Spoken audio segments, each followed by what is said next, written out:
Resurrecting Media. You know what to do. Hit the like button, subscribe to the channel. Thanks. We got lots of stuff coming up.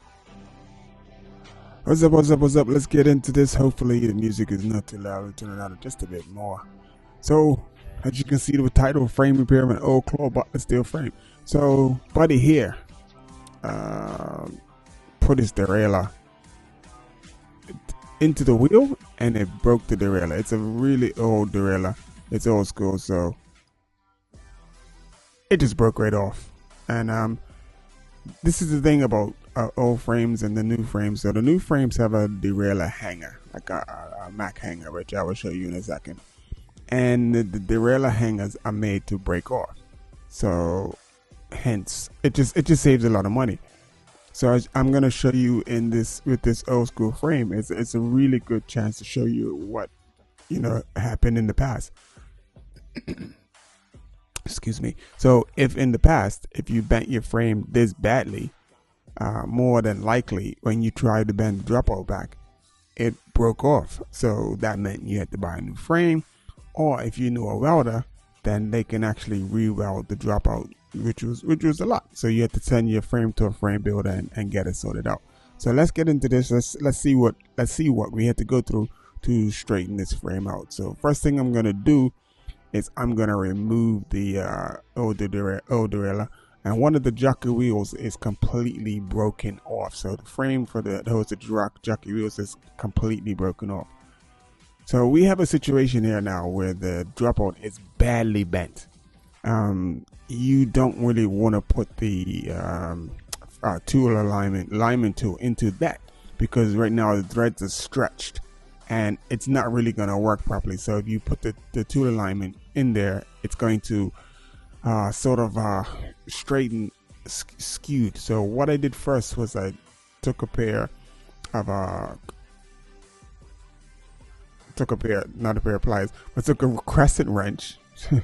Well, I took a crescent wrench or adjustable spanner and straighten. What I'm going to do is straighten it out as much as I can. So the whole point of this is that if you put the frame alignment tool in there, so it's going to thread in where it shouldn't be.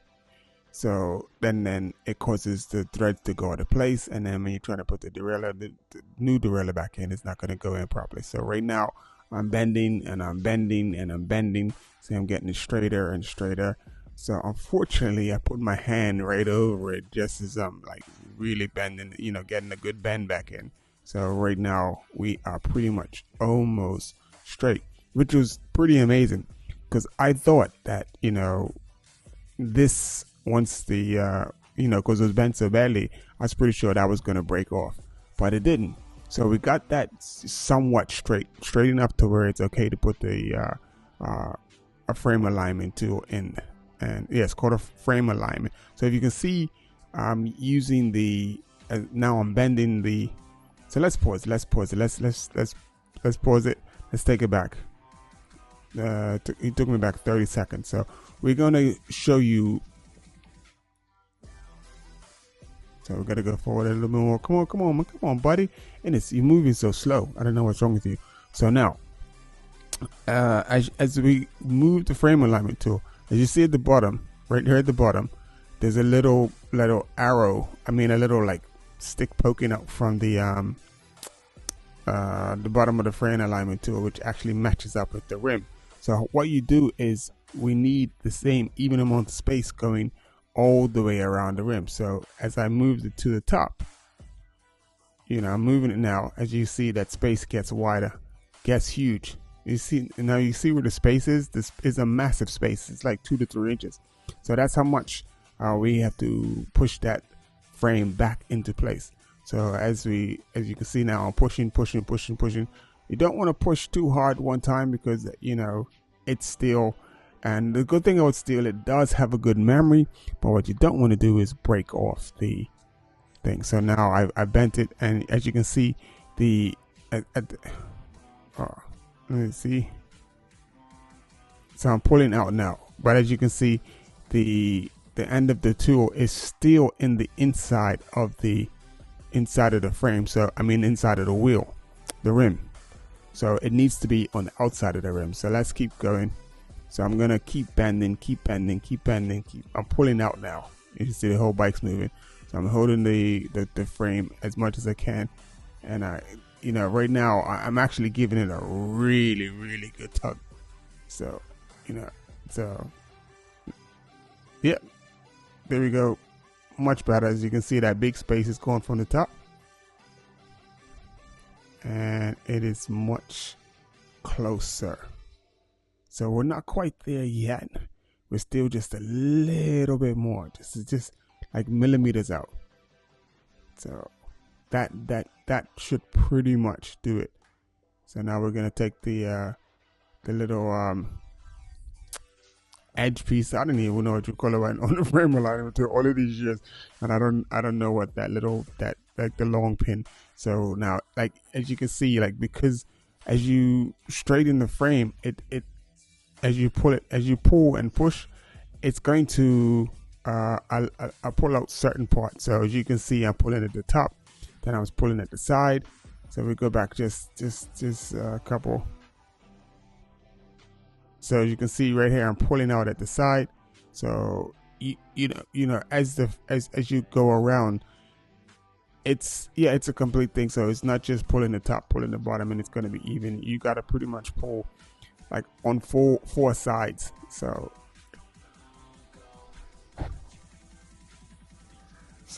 now we're at the top. It's really close. Look at that. We're pretty much spot on, going all the way around the rim. We're probably like a millimeter away from the rim. The little telescopic gauge, or a little scribe. I didn't even know what to call it, but all I know is, but now I'm taking it out. We've got the derailleur hanger pretty much back in place to where it was, and that's the good thing about like this old school bikes and hot parts. So now I'm taking the old derailleur off, just yanked it out, and yeah, so it's pretty nice, pretty durable. Most of the parts and stuff on these older bikes are indestructible, but when you put something into a wheel and it's probably rolling at speed, it's not much is going to stop that. So here's the new derailleur. I'm speeding it up a little bit. I've cleaned it up. I decreased the derailleur, decreased the chain, because this bike is a hot mess. And I even cleaned the rim. I just couldn't leave it like that. I had to clean the rim, so I cleaned the rim. It was a mess. So here's the chain. We're putting the chain on, and on top of just putting the chain in, we had to shorten the link. Taking one of the links out of the chain, because the derailleur is still the same size, but it just, for some reason, the chain was too long. So we took a link out of the chain, and then it was pretty much fine after that. So here we are connecting the chain. I think I connected the chain first, and then I had to undo it. So let's go forward a little bit. So chain connected. Sorry, it's out of focus a little bit. And let's go forward a little bit more. So now I'm just putting the derailleur cable in. So that's what all that time was. So yeah, so now that's cool. So what am I doing now? Alright, this is something that I want to show you, like how I'm adjusting the derailleur, checking the derailleur. So the other thing, the derailleur there was some issues with the derailleur, so I had to obviously I did that off camera, so I had to fix the limit screws. So the little backing at the limit screw. So I'm taking the extra link out now. So the little backing on the limit screw that supports the limit screw was bent out of place. So I had to put that back in place. So once I put that back in place, then that was working. So now we're connecting the chain. Took the extra link out, connecting the chain back. And I'm so sorry that it's out of focus. I didn't realize it. So now it's running a whole lot better. So now we're setting the limit screws so that it doesn't overship. But the other thing that I like to do, so now I'm going to set the limit screw up top, and then once I set the limit screw, I put it to the bottom, and see it's not coming to the bottom. So I still gotta let the bottom out, the limit screw at the bottom out a little bit. So what I like to do right here, if you see what I'm doing with my hand, what I like to do is to make sure that the derailleur is not going to overshift. So with electronic shifting, you don't have to worry about this. But what I do with this is I use my hand, and let's see if it goes back too far. So yeah, I use my hand and shift the derailleur. And the whole reason for this on the mechanical derailleur is to, like, if I can push it off of the top cog, then obviously the limit screw is not set. But this is a really accurate way to make sure that limit screw doesn't go past and into the spokes, which is the problem we had from before. So as you can see right now, what I'm doing is I'm pushing the derailleur back and forth by hand, and it just shows me that the limit screw is in place and it's not gonna, go, fault again. So there you go. So just a couple minor adjustments, there you go, bam. I can push that as hard as I want and it's not going off into the spokes. So once you do that, you're on. So it's sort of why I like working on the bikes. It's just, it brings back memories, and it's just such a pleasure to work on and to get them going right. So we're cutting the cable, and after we cut the cable, we got to put a cable end on. And once we put the cable end, it's done. So I'm going to say thanks for watching, and that's how we straighten out the old screw frame. And thanks for watching. Make sure you hit the like button, subscribe to the channel, and we got lots of more stuff coming. Say with your legs media, baby. You know how we do. Thanks for watching.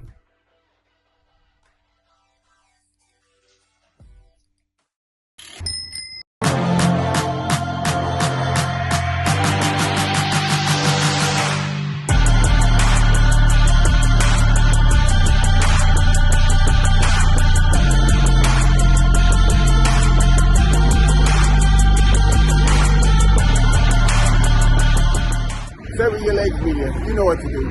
Hit the like button, subscribe to the channel. Thanks. We got lots of stuff coming up.